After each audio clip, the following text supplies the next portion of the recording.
आणि यावर नंतर वळूयात अर्थविषयक बातमीकडे। जीएसटी काउन्सिलच्या 55व्या बैठकीमध्ये विम्याच्या प्रीमियमवर लावण्यात येणारा 18% जीएसटी कमी करण्याचा निर्णय पुढे ढकलण्यात आलाय।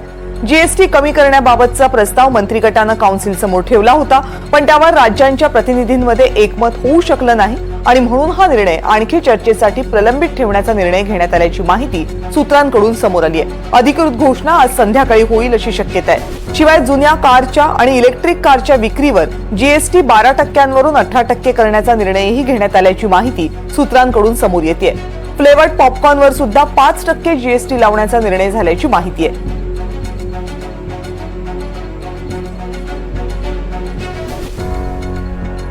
विमा ही जीवनावश्यक वस्तू आहे, त्यामुळे त्यावरचा जीएसटी कमी करण्यात यावा अशी मागणी अर्थसंकल्प सादर झाल्यानंतर बऱ्याच खासदारांनी संसदेमध्ये केली होती। हा प्रस्ताव जीएसटी काउन्सिलच्या बैठकीमध्ये विचाराधीन होता, मात्र आता जी माहिती सूत्रांकडून हाती मिळते त्यानुसार विविध राज्यांच्या प्रतिनिधींमध्ये हा जीएसटी विम्यावरचा कमी करण्याबाबत एकमत होऊ शकलेलं नाहीये। मात्र या संदर्भातली अधिकृत घोषणा आज संध्याकाळी होण्याची शक्यता आहे। विमा तज्ञ सचिन शेंडगे आता आपल्या सोबत आहेत। सचिन सर, खूप खूप स्वागत आहे तुमचं एनडीटीव्ही मराठीमध्ये। अजूनपर्यंत अधिकृत घोषणा झालेली नाहीये, पण जी माहिती सूत्रांकडून समोर येते त्यानुसार विम्यावर जो 18% जीएसटी आहे तो कमी होण्याची शक्यता खूप कमी आहे। हा जर निर्णय झाला नाही, जर जीएसटी तितकाच राहिला तर या संपूर्ण क्षेत्रावर काय परिणाम होऊ शकतो? नमस्कार। बरोबर आहे की आता जी आज मीटिंग झाली त्याच्यामध्ये हा जीएसटीवरती कोणताही निर्णय होऊ शकला नाही।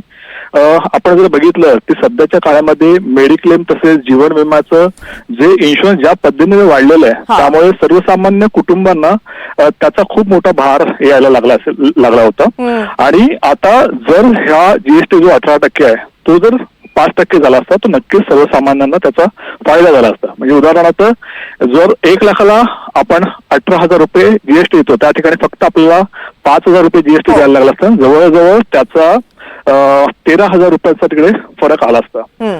त्याचप्रमाणे जे आपली इन्शुरन्स रेग्युलेटरी आहे IRDA, तिचं एक मिशन घेतलंय त्यांनी हातामध्ये, इन्शुरन्स फॉर ऑल बाय 2047, म्हणजे 2047 पर्यंत आपली जी सर्वसामान्य जनता आहेत भारताची त्यांना सगळ्यांना ह्या मेडिक्लेम पॉलिसी अंडर त्यांना घेऊन यायचंय।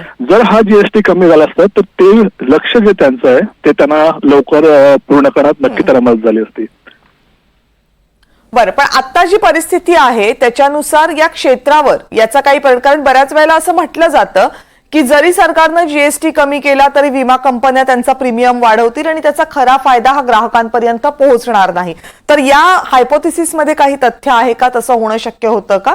आणि जर हा 5% झाला नाही तर एकूण क्षेत्रावर त्याचे निगेटिव्ह परिणाम होऊ शकतात का?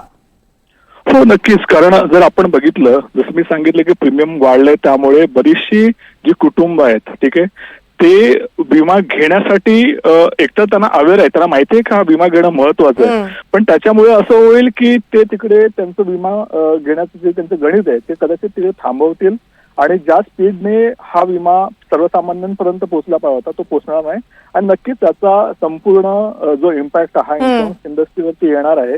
आणि सगळ्यात महत्वाचं म्हणजे पुढे जाऊन जर हे इन्शुरन्स कंपनीला जर परवडलं नाही तर नक्कीच ते ग्राहकांना जे प्रीमियम आहेत त्याच्यामध्ये अजून प्रीमियम वाढून ते म्हणजे जे बाकीचे ज्यांनी विमा घेतलाय त्यांच्यावर ते वसूल करून देऊ शकतात। सचिनजी, खूप खूप धन्यवाद या सगळ्या माहितीबद्दल। तर विमा क्षेत्रासाठी ही अत्यंत महत्वाची आणि मोठी बातमी। विमावरचा जो जीएसटी आहे तो 18%वरून 5% करण्याचा प्रस्ताव विचाराधीन होता, मात्र जीएसटी काउन्सिलच्या बाबतीत या प्रस्तावावर एकमत होऊ शकलेलं नाहीये।